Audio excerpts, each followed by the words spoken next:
Hi everyone, my name is Melissa. I'm with Celiac Safe Cooking. Today we are getting ready for baking day, and the first thing we're going to do is feed our sourdough starter. Now, I actually have something that I'm going to try and use the discard for, and so I am going to do kind of the reverse of what most people talk about doing when they're feeding a sourdough starter, and that they feed this thing, they take the discard out and they feed this thing. I'm actually going to take out the part that I'm going to use, that I'm going to feed, and I'm going to keep the rest in here and use it in a little bit for my next project. So this is a brown rice sourdough starter that I got from a friend of mine. I do not know how to make it, so I would recommend looking that up somewhere else. We are going to start by taking a nice healthy scoop and putting it in our jars. These are actually repurposed. You can hear my kids screaming in the background. These are repurposed, what kind of sauce is it? Cheese dip sauce jars. So cheese dip sauce jars after they're done. I like them for this. It's a nice good size. So I'm putting a little bit in the bottom of each of these.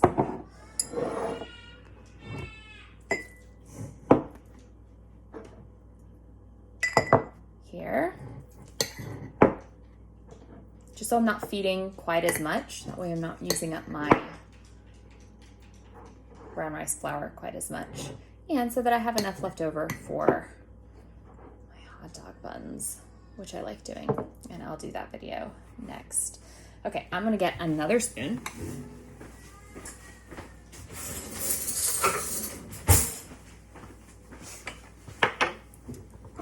Now, when you're feeding sourdough starter, I really am just using brown rice flour and regular old tap water. And I like these jars because they're nice and wide opened mouths. I don't have to worry as much about it getting stuck around the rim. This is a pickle jar. I'm not sure if you can tell that. All right, so now we're gonna do, for each one of these, probably about maybe two big heaping tablespoons of brown rice flour, maybe about a half as well, about 2.5.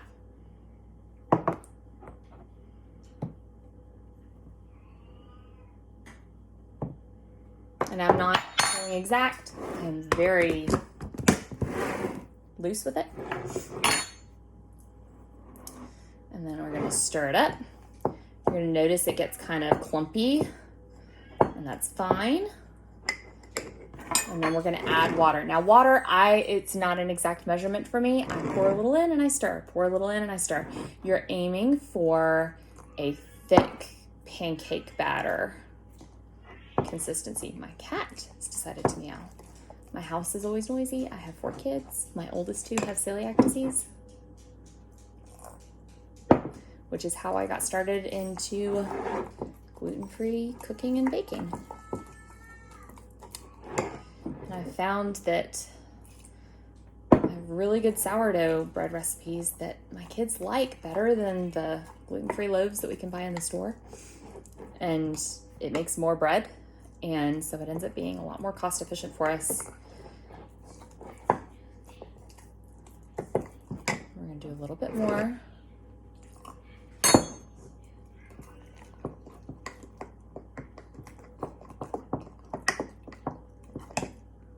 There we go. And this is actually a little thin. And so I'm gonna come in and grab a little bit more starter, just a smidge. Pop that in there. There we go. And then I'm gonna take my spoon and scrape down the sides. I don't usually, there's some people that have problems with like mold and stuff.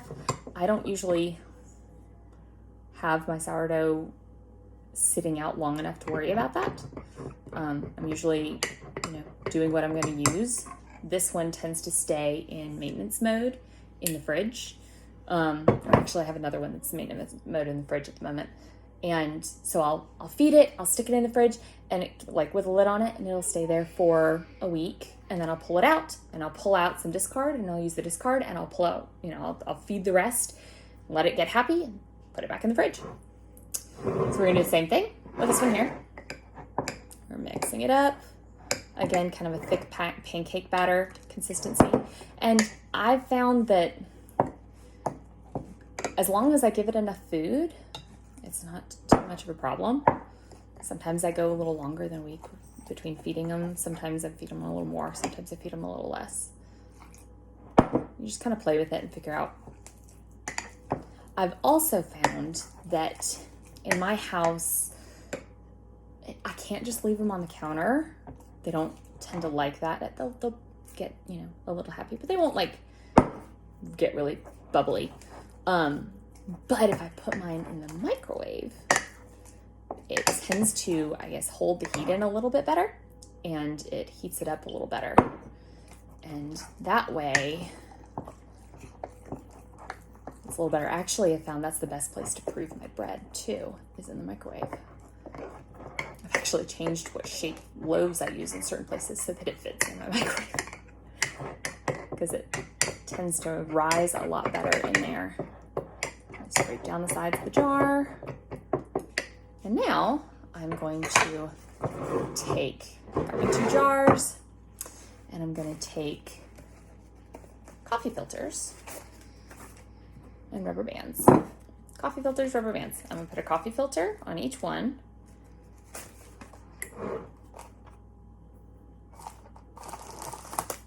Coffee filter. Coffee filter. And then I'm going to put these in my microwave.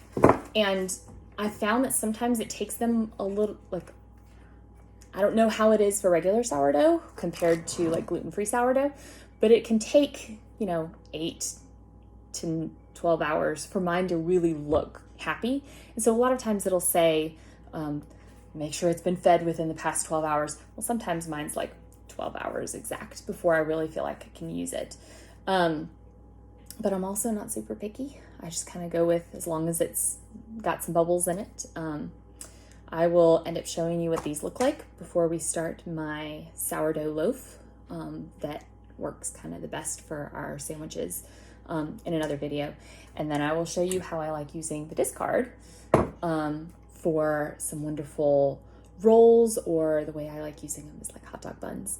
And they taste really good, and they're really easy to make. So, and they end up using up a lot of my discard. So I don't feel like I'm wasting any, which is nice. So we'll see that in another video. For now, that is how I feed my sourdough starter, and how much I feed it, and what consistency. And if I was doing this full jar, I might go for more like 4 to 5 heaping tablespoons if it's sitting down here.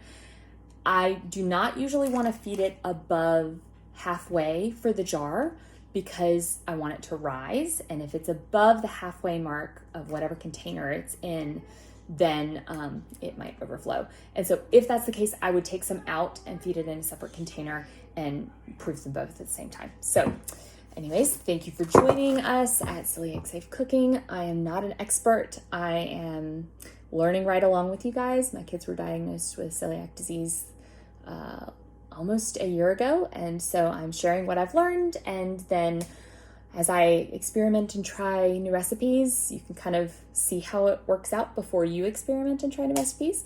Let me know if you have any questions, and I'll be happy to help as much as I can. Y'all have a wonderful day, and I'll see you next video. Bye.